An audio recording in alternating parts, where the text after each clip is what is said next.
ঝাড়গ্রামে ঝুমুর শিল্পীর অকাল প্রয়াণ। সন্তান জন্ম দেওয়ার কয়েক ঘন্টার মধ্যে প্রাণ গেল সদ্য মা হওয়া শিল্পীর। উঠল চিকিৎসার গাফিলতির অভিযোগ। সুস্থ পুত্র সন্তানের জন্ম দেওয়ার পরই রহস্যজনকভাবে প্রাণ গেল ২৭ বছরের ঝুমুর শিল্পী রজনী পাত্র মাহাতোর। ঘটনাকে ঘিরে ঝাড়গ্রাম শহরের রঘুনাথপুর এলাকায় বেসরকারি নার্সিংহোমের বিরুদ্ধে উঠল চিকিৎসায় গাফিলতির মতন গুরুতর অভিযোগ। শুক্রবার সকালে নার্সিংহোমের সামনে বিক্ষোভে ফেটে পড়েন শিল্পীর পরিবার, আত্মীয় পরিজন, স্থানীয় বাসিন্দা এবং শিল্পী সমাজের সদস্যরা। অভিযুক্ত চিকিৎসকের গ্রেপ্তার ও দৃষ্টান্তমূলক শাস্তির দাবিতে ঝাড়গ্রাম থানায় লিখিত অভিযোগ দায়ের করা হয়েছে। পুলিশ সূত্রে জানা গিয়েছে, ঝাড়গ্রাম শহরের নতুনডিহি এলাকার বাসিন্দা রজনী পাত্র মাহাতো বৃহস্পতিবার প্রসব যন্ত্রণা নিয়ে রঘুনাথপুর এলাকায় বেসরকারি নার্সিংহোমে ভর্তি হন। চিকিৎসকদের তত্ত্বাবধানে সকাল প্রায় 11টা নাগাদ তিনি একটি সুস্থ পুত্র সন্তানের জন্ম দেন। পরিবারের সদস্যদের অভিযোগ, সন্তান জন্মের কিছুক্ষণ পর থেকে তার তীব্র পেটে ব্যথা শুরু হয়। বিষয়টি একাধিকবার চিকিৎসক ও নার্সিংহোম কর্তৃপক্ষকে জানানো সত্ত্বেও তা গুরুত্ব দিয়ে দেখা হয়নি বলে তার দাবি। পরিবারের অভিযোগ, স্বাভাবিক প্রসবের পর রোগীর শারীরিক অবস্থার দ্রুত অবনতি হতে থাকলেও প্রয়োজনীয় পরীক্ষা নিরীক্ষা, বিশেষজ্ঞ চিকিৎসকের পরামর্শ কিংবা উন্নত চিকিৎসা কেন্দ্রে স্থানান্তরের কোনো উদ্যোগ নেওয়া হয়নি। বরং রাত ভোর যন্ত্রণায় ছটপট করলেও আশ্বাস ছাড়া কার্যকর চিকিৎসা মেলেনি বলে অভিযোগ। শুক্রবার ভোর রাতে রজনীকে একটি ইনজেকশন দেওয়ার পর তার শারীরিক অবস্থার আরও অবনতি হয়। এরপর শুক্রবার সকালে তার প্রাণ বিয়োগ হয়। শিল্পীর অকাল প্রয়াণের খবর ছড়িয়ে পড়তে নার্সিংহোম চত্বরে ভিড় জমান পরিবারের সদস্য, আত্মীয় পরিজন, প্রতিবেশী এবং বহু ঝুমুর শিল্পী। পরিস্থিতি উত্তপ্ত হয়ে উঠলে ঘটনাস্থলে পৌঁছে পরিস্থিতি নিয়ন্ত্রণে আনে ঝাড়গ্রাম থানার পুলিশ। স্বামী চিন্ময় মাহাতোর অভিযোগ, সন্তান জন্মের পর থেকে তার স্ত্রীর শারীরিক অবস্থা আশঙ্কাজনক হয়ে উঠছিল, কিন্তু বারবার চিকিৎসকদের দৃষ্টি আকর্ষণ করা হলেও প্রয়োজনীয় ব্যবস্থা নেওয়া হয়নি। মৃতার শ্বশুর শিবু মাহাতোর দাবি, ভোর রাতে ইনজেকশন দেওয়ার পর রজনীর শরীরের বিভিন্ন অংশে কালচে দাগ দেখা যায়। তাদের অভিযোগ, চিকিৎসায় গাফিলতির কারণেই মর্মান্তিক মৃত্যু হয়েছে।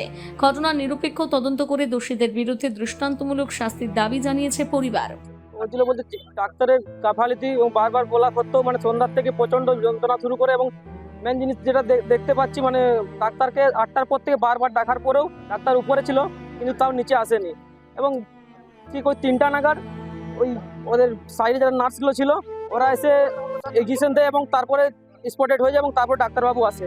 এবং সকালবেলা এখন আজকে দেখতে পারি যে গায়ের মধ্যে কিরকম চাকা চাকা দাগ, পুরো কালো সবুজ চার দিয়ে চাকা চাকা দাগ এরকম হয়েছে। ভুলভাল চিকিৎসা এবং ভুলভাল ওষুধ গাফলাতির জন্য এই জিনিসটা হয়েছে। আর আমি চাই যে বিজনের জন্য বিচার যেমন পায়।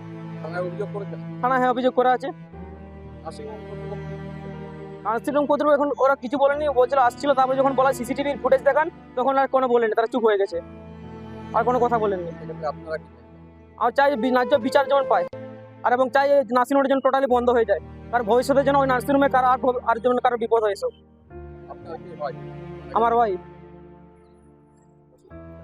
হ্যাঁ প্রেগনেন্ট ছিলেন।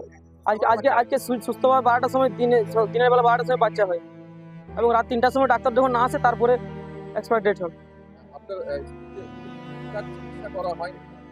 ঠিকঠাক চিকিৎসা করা হয়নি, এবং কি যখন ব্যথা যন্ত্রণা উঠে কোনো ডাক্তারের কোনো রেসপন্স পাওয়া যায়নি, এবং যতদূর সম্ভব ভুলভাল চিকিৎসার জন্য এই জিনিসটা হয়েছে।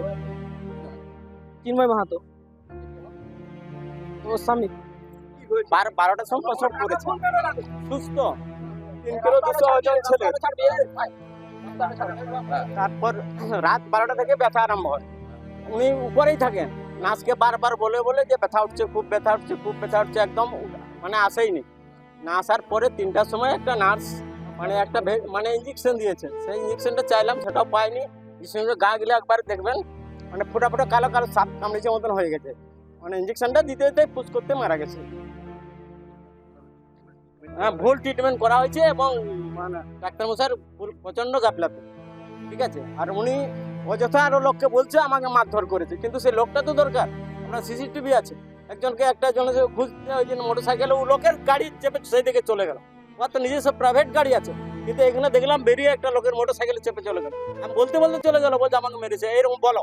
সেটা তার কাছ থেকে বলছে তুমি বলবে যে আমাকে মেরেছে, কিন্তু মারার লোক তো দরকার। আমার ছেলে মেরেছে, অন্যকে মেরেছে। আমরা চাইছি শাস্তি হোক, এর মতন ওর জন্য বিচার। আমার শিবপ্রসাদ মাহাতো, আমি ছেলের বাবা।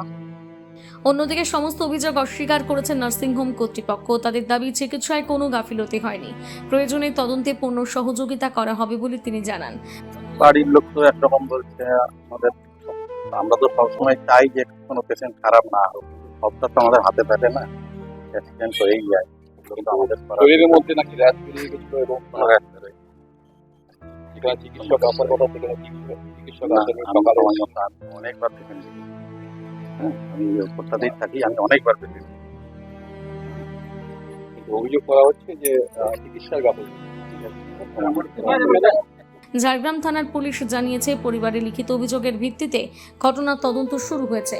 তদন্তে চিকিৎসায় গাফিলতির প্রমাণ মিললে আইন অনুযায়ী প্রয়োজনীয় ব্যবস্থা গ্রহণ করা হবে বলে জানিয়েছে পুলিশ। এদিকে জনপ্রিয় ঝুমুর শিল্পীর অকাল মৃত্যুতে শোকের ছায়া নেমে এসেছে শিল্পী মহলে। ঘটনার প্রতিবাদে শিল্পী সমাজ সরব হয়েছে। ঘটনাটা হচ্ছে, গতকাল একটি পেশেন্ট আমাদের তার সাথে তার খুব ক্লোজ রিলেশন, সে ভর্তি হয়েছিল ওই সেবা সদন বলে একটি নার্সিংহোম। যদিও এগুলো নার্সিংহোম বলা যায় না, যথেষ্ট পরিমাণে পরিকাঠামো নেই, তবু কী করে এইভাবে এইসব গজিয়ে চোর যেখানে সেখানে যা থাকবে নার্সিংহোম। তো এইরকম একটি নার্সিংহোমে ভর্তি হয়েছিলেন আমাদের ঝুমুর শিল্পী রজনী পাত্র। তো তারপর রাত্রি 8টা-9টা নাগাদ তার শারীরিক অবস্থা মানে খারাপের দিকে যায়। তো তার বাড়ির লোক বারবার ধরে ডাক্তারবাবুকে আসার জন্য অনুরোধ করে, কিন্তু তিনি আসেননি। রাত 3টার পর এক্সপায়ার যখন হয়ে গেছে তারপর উনি এখানে এসছেন। তো আমাদের কাছে ব্যাপারটা খুব দুঃখজনক যে এইরকম একজন পেশেন্ট, সে চিকিৎসা কিনছে, নার্সিংহোম মানে আমি চিকিৎসাটা কিনি, পয়সা দিয়ে কিনি, তা সত্ত্বেও তারা ঠিকঠাকভাবে পরিষেবা দিচ্ছে না। পয়সা দেওয়ার পরেও তারা এরকম গাফিলাতি করেছে, মানে প্রতিটা মানুষের প্রতি তাদের এই গাফিলাতি, এইটা আমাদের কাছে খুব খারাপ হয়েছে। আমরা প্রশাসনের কাছে জানিয়েছি, পুলিশের কাছে জানিয়েছি, যথেষ্ট পরিমাণে নিরপেক্ষ তদন্ত যদি না হয় আমরা বৃহত্তর আন্দোলনে নামব। শিবাজি মাহাতো।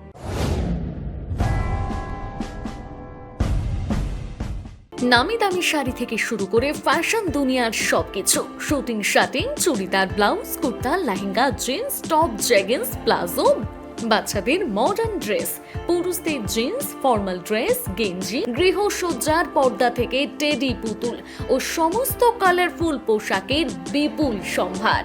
আদিবাসী মা বোনেদের সমস্ত ধরনের পোশাক পেয়ে যাবেন একই ছাদের তলায়।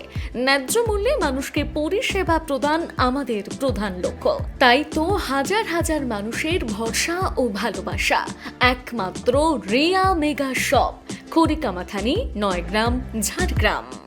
আপনারা রিয়া মেগা শপে আসুন, কেনাকাটা করুন। আপনাদের জন্য রয়েছে বিশেষ বিশেষ উপহার এবং বিশেষ অফার। Thank you. নিজেকে আপডেট রাখতে ফলো করুন সানন্দা নিউজ।